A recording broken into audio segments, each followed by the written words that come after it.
Ya, shalom. Suami istri, Bapak Ibu yang sedang mengadakan honeymoon yang kedua, kita sedang belajar dari kesalahan dalam kegiatan kita mengadakan honeymoon yang kedua.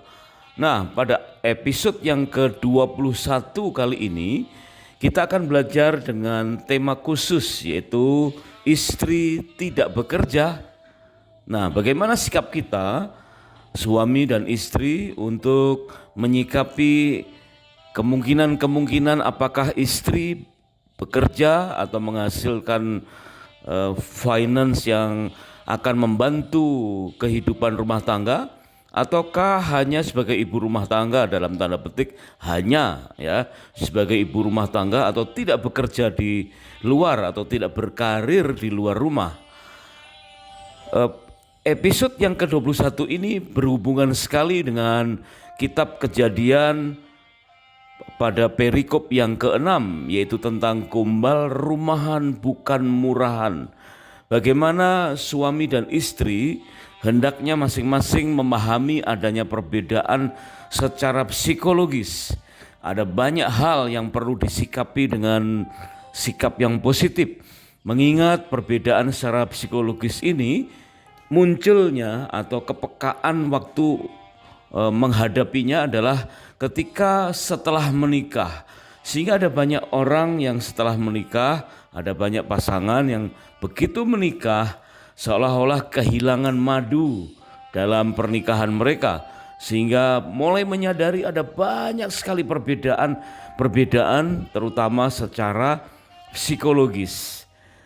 Yang lalu kita sudah pernah membahas bagaimana dengan kata-kata yang indah ngegombalin pasangan ya untuk menyatukan perbedaan-perbedaan itu. Meskipun dari kebiasaan-kebiasaan yang sudah lama dalam kehidupan rumah tangga orang tua kita yang lalu atau family tree yang lalu. Contohnya saja tentang kebiasaan mengupas mangga ya, mengupas buah mangga. Ada beberapa dari kita yang sebelum mengupasnya dicuci dahulu, dikupas kulitnya, baru dipotong-potong dagingnya dan sebagainya, yang kita sudah pernah bahas pada episode sebelum ini. Dan ada beberapa yang sekedar dimemarkan kemudian dihisap karena memang ada beberapa jenis mangga tertentu ya yang buahnya hanya bisa dinikmati dengan cara seperti itu. Itu menurut kebiasaan-kebiasaan yang lama. Nah, bagaimana menyikapi perbedaan yang sederhana itu? Kelihatannya sederhana, tetapi jika kita kurang bisa menyikapinya, maka akan timbul konflik. Maka dalam pelajaran kita yang lalu tentang gombal rumahan bukan murahan, bagaimana kita mereka-rekakan kata-kata yang indah, kata-kata yang tepat untuk melegalisir perbedaan itu menjadi sebuah kesamaan. Perbedaan tidak akan jadi masalah dengan cara-cara merangkai kata-kata. Wah, aku punya ide yang baru ya, lebih elegan demikian daripada memperkatakan dengan hati yang terluka dengan mengatakan, waduh aku salah nikah Pak ya. Kayaknya aku nikah dengan monyet. Wah, karena memang cara makan mangganya berbeda. Nah, pada episode yang ke-21 ini kita kembali menengok ya apa yang sudah kita lakukan yang lalu. Bagaimana ketika kita berkata I am yours forever yours, itu menunjukkan bahwa ada satu kesatuan kepemilikan di mana kepunyaanku adalah kekasihku dan kekasihku adalah kepunyaanku. Ngegombal agar harapan tidak dilayukan meskipun ada banyak kekecewaan. Jadi kekecewaan tidak akan melayukan harapan yang harus bertumbuh, bertunas, berbunga dan berbuah. Kita harus ngegombal dengan hati yang baru, dengan kata-kata yang didasari dengan hati yang rela menerima perbedaan. Ngegombal untuk menyatukan dengan tujuan benar-benar untuk menyatukan, bukan untuk menaklukkan. Itulah generasi gombal yang ada di luaran. Ngegombal bukan untuk pasangannya yang ada di rumah, tetapi ngegombal untuk orang lain yang bertujuan hanya untuk menaklukkan. Kemudian bagaimana kita terbiasa dengan kata-kata yang indah dalam kata-kata gombalan itu, kemudian kita akan dipermudah untuk mendaratkan gombalan itu. Bapak, Ibu, suami istri yang sedang mengadakan honeymoon yang kedua, saat kita merangkai kalimat rayuan, sejatinya kita sedang membayangkan hal-hal positif dalam diri pasangan. Kita ini bukanlah generasi gombal, sebab kemampuan merangkai kalimat rayuan diperlukan untuk menyatukan banyak perbedaan dengan pasangan seumur hidup kita. Sedangkan generasi gombal adalah orang-orang dunia yang merayu bukan untuk pasangannya. Generasi anak terang kita ini merangkai rayuan hanya untuk pasangan dengan hati murni demi menyatukan banyak perbedaan. Rayuan berguna untuk menyatukan, bukan sekedar hanya untuk menaklukkan. Pasangan sah yang tidak intim masih tetap disebut menikah. Padahal sekedar intim saja tetap disebut tidak menikah. Nah, bagaimana dengan perikop ini? Kita belajar bagaimana menikah dan juga intim. Ciptakan kondisi layak untuk digombali oleh pasangan yang sah, meskipun kita tidak berharap untuk digombali. Nah, Bapak, Ibu, suami istri yang sedang belajar dari kesalahan-kesalahan yang lalu dalam kegiatan honeymoon yang kedua kita kali ini, pada episode yang ke-21 ini, bayangkan bagaimana jika kesempatan antara suami dan istri untuk saling berjumpa itu dibatasi dengan jam kerja. Artinya suami bekerja, kemudian istri mengurus rumah tangga di rumah. Mungkin sudah ada atau belum ada anak, entah satu atau dua anak, dan seterusnya. Perjumpaan suami istri bisa dihalangi oleh karena memang masing-masing punya karir di luar rumah. Itu sesuatu yang sebetulnya perlu kita syukuri jika kedua-duanya bisa menjadi tiang penopang dalam hal finance, sehingga ada kesepakatan secara finansial dan akan merubah prinsip ini uang saya menjadi uang kita. Ya, prinsip uang kita mampu menghilangkan rasa sakit akibat pertengkaran. Ya, karena uang hendaknya menjadi perekat, bukan perenggang. Komunikasi akan mengatasi perbedaan. Kesepakatan finansial akan membawa pernikahan menjadi lebih sehat dan kuat. Nah, bagaimana jika ada keputusan, kalau misalkan sudah ada keturunan dan kemudian istri kemudian diputuskan untuk tidak bekerja di luar rumah, istri tidak bekerja, apakah kata-kata rayuan, kata-kata sanjungan itu masih berlaku? Apakah kemudian sudah tidak berlaku lagi karena begitu sibuknya masing-masing merintis kegiatan, suami berkarir dan istri menyelesaikan urusan-urusan rumah? Ya, tentu tidaklah demikian, ya. Merangkai kata-kata yang indah atau ngegombal kepada pasangan itu tetap harus menjadi sesuatu yang familiar dalam kehidupan setiap suami istri.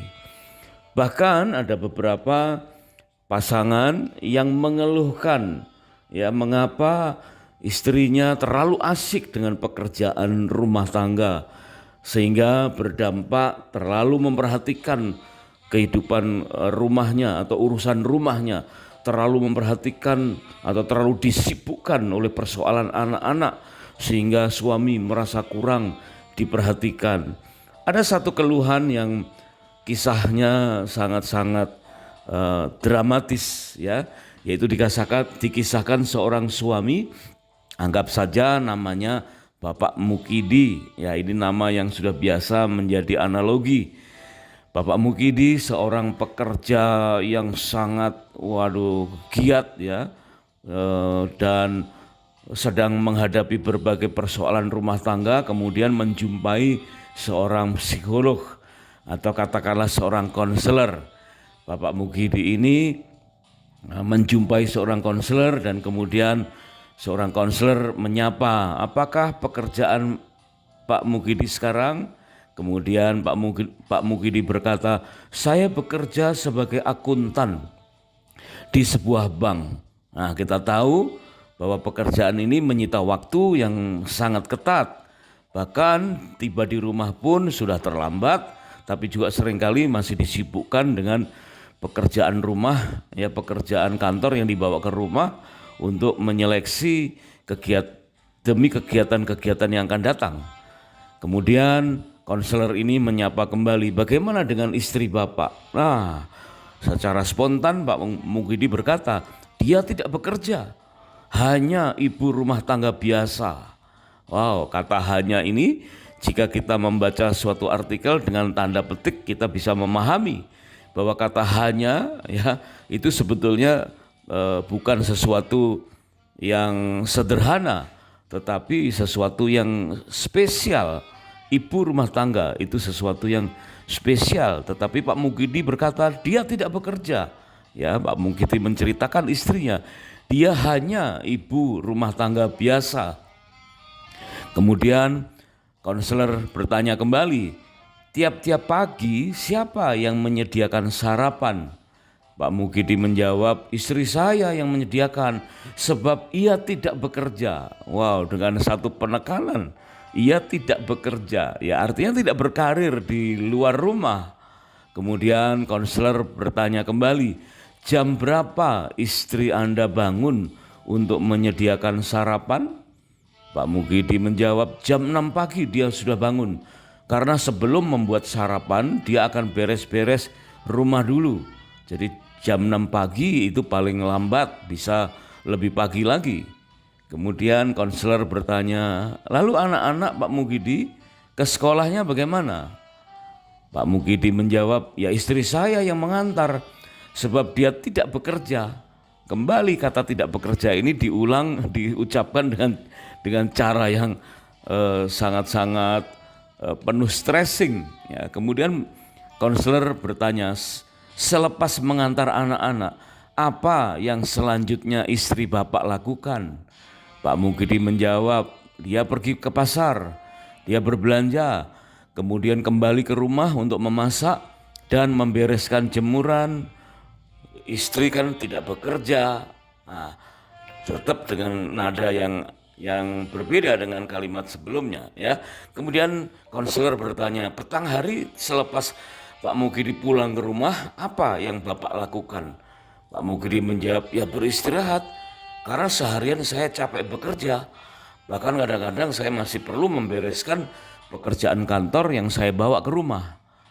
Kemudian konselor menimpali pertanyaan berikutnya, lalu apa yang istri Bapak lakukan? Ya maksudnya malam hari itu apa yang istri Pak Mukidi lakukan? Pak Mukidi menjawab, dia kan tidak bekerja, maka dia yang menyediakan makan malam, melayani anak, mengerjakan PR sekolah, menyiapkan makan malam untuk saya, dan membereskan sisa-sisa makanan dan bersih-bersih, lalu lanjut menidurkan anak-anak. Wah, rupa-rupanya Pak Mukidi sangat fasih mengucapkan kegiatan istrinya dari sejak pagi bangun, bahkan sebelum jam 6 pagi sampai malam, sampai semuanya mulai berangkat tidur. Nah, Bapak Ibu, suami istri yang sedang honeymoon yang kedua, berdasarkan cerita ini kita dapat melihat sebetulnya siapa yang lebih banyak bekerja. Rutinitas seharian istri dimulai dari sebelum fajar menyingsing hingga lewat malam. Itu pun Pak Mukidi mengatakan sebagai dia tidak bekerja. Menjadi ibu rumah tangga memang tidak diperlukan segulung ijazah, pangkat, atau jabatan yang besar, atau jabatan yang tinggi. Tetapi peranan seorang ibu rumah tangga sangatlah penting. Mari kita belajar dari kesalahan semacam ini. Dan sekarang mari kita renungkan. Dikatakan bahwa peran suami dan istri dalam mengelola keuangan, meskipun sumber keuangannya itu salah satu, tetap itu merupakan kepemilikan berdua. Apalagi jika sumber keuangan atau sumber finansial itu dari berdua, oh alangkah indahnya jika disatukan dan menjadi tiang penopang yang kuat bagi kehidupan rumah tangga. Bapak, Ibu, saudara, suami dan istri yang sedang mengadakan honeymoon yang kedua, bagaimana seorang istri menjadi penolong bagi suaminya? Suami sebagai kepala benar-benar memerlukan istri sebagai penolong. Dan ada banyak hubungan suami istri ini diibaratkan dengan berbagai cara.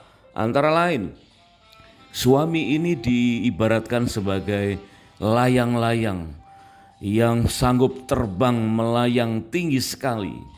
Sedangkan istri sebagai penolong, ya sebagai wanita yang menolong suaminya, diibaratkan sebagai benang.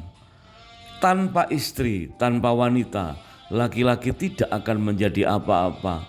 Tanpa benang, maka layang-layang itu tidak akan bisa terbang tinggi. Di balik ketinggian atau kesuksesan seorang suami, ada wanita di belakangnya. Ada wanita yang mengikatnya, dan ikatan itu justru akan tetap siap sedia menjadi suatu penolong yang siap menolong suami kapan saja. Hai istri, jagalah suami agar tidak putus dan hilang arah. Ingatlah bahwa kapanpun layang-layang akan selalu ingin terbang tinggi. Usia berapapun pernikahan kita, suami punya cita-cita untuk terbang tinggi, meniti karir, punya pengalaman yang banyak, tidak dibatasi oleh usia atau kekuatan. Mimpi itu selalu ada seumur hidup pria. Dan hai istri, limpahkanlah dirimu dengan potensi benang yang kuat dan panjang, namun fleksibel dalam menghadapinya. Meskipun katakanlah istri tidak berkarir di luar rumah, tetapi istri bagaikan benang yang kelihatannya mengikat, tetapi bukan mengontrol secara arogan, tetapi melekat dan siap untuk menjadi penolong.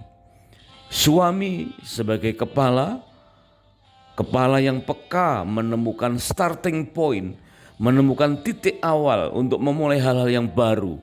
Ide-ide selalu ada dalam benak para pria karena memang mempunyai jangkauan berpikir jauh tetapi sempit.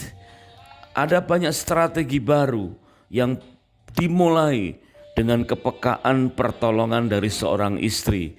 Meskipun katakanlah istri tidak berkarir di luar rumah atau istri tidak bekerja. Nah, secuplik rekaman video yang menggambarkan bagaimana pergumulan seorang suami menghadapi istri yang kelelahan di rumah.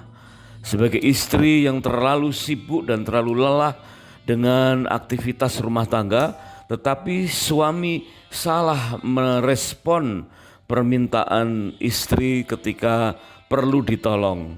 Dan untung ada sahabat yang memberikan pengertian tentang bagaimana peran istri begitu besar perannya. Ya, meskipun istri tidak berkarir di luar rumah. Kita perlu berterima kasih kepada pembuat video ini dan mari kita lihat bersama-sama.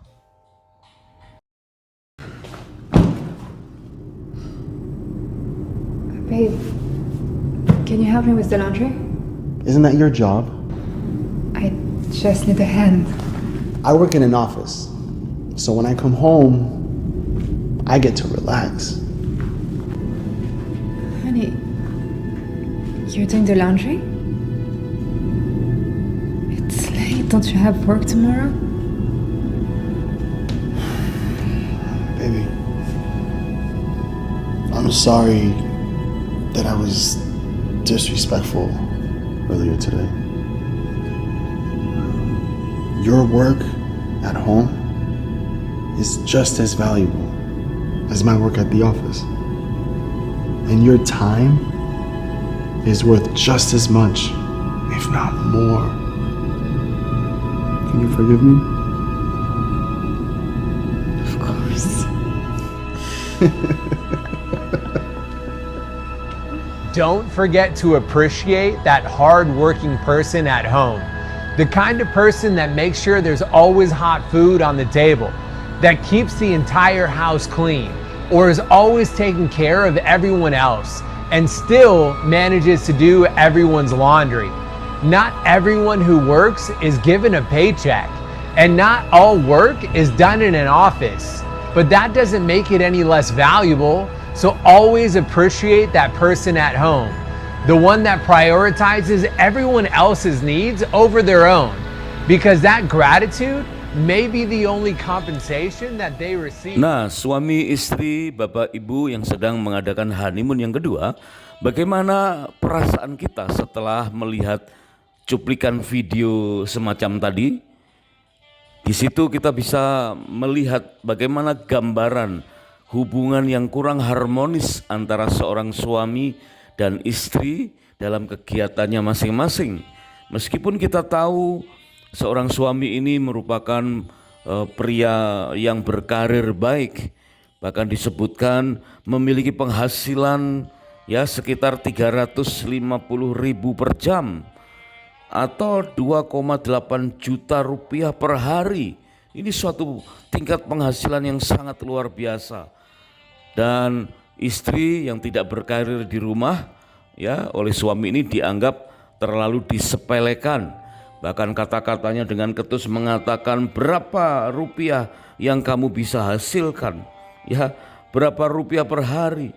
Wow, ini suatu penilaian yang kurang tepat, tidak tepat, bahkan sama sekali tidak tepat ya. Karena ada sahabat yang memberikan pengertian bahwa coba istri mengerjakan apa di rumah sepanjang hari. Ya, ini seperti kisah tadi terhadap seorang konselor dan seorang akuntan. Dikatakan jika kita membayar seorang chef saja untuk memasak, maka tarif seorang chef itu lebih dari 300.000 per jam. Berapa biaya yang harus dibayarkan bagi seorang chef untuk memasak 3 kali sehari ya.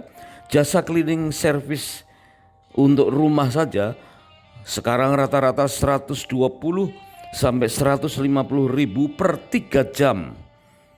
Mungkin dengan dry clean baju bisa 250, hampir 300.000. Ya, jasa Grab untuk belanja lebih dari 100.000 per hari.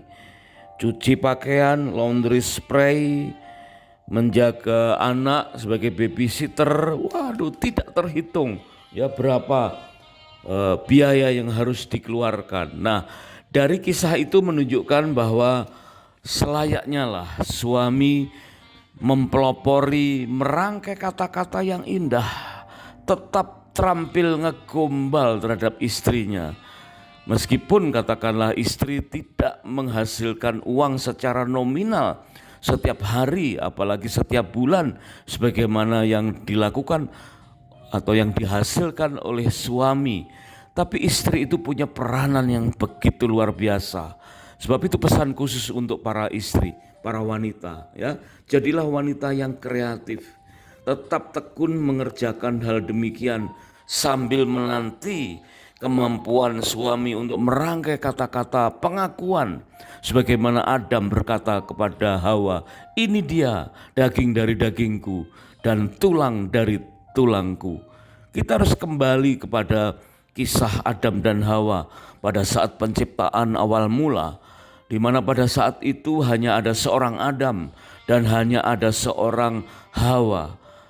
Mungkin kita berkilah, ya jelas saja Adam merayu Hawa karena nggak ada wanita lain. Nah, itulah kelemahan kita, saudara. Ya, ada atau tidak ada wanita lain, maka di hadapan para suami ada seorang pribadi, yaitu seorang istri yang luar biasa hebat. Kita pernah belajar tentang bagaimana istri diciptakan oleh Tuhan bagaikan permata yang dibangun ulang. Udah menjadi permata tapi dibangun ulang. Jadi selayaknya lah para wanita jadilah lebih kreatif ya. Jika perlu belajar kembali sesuatu yang sederhana tetapi punya nilai kreativitas yang lebih.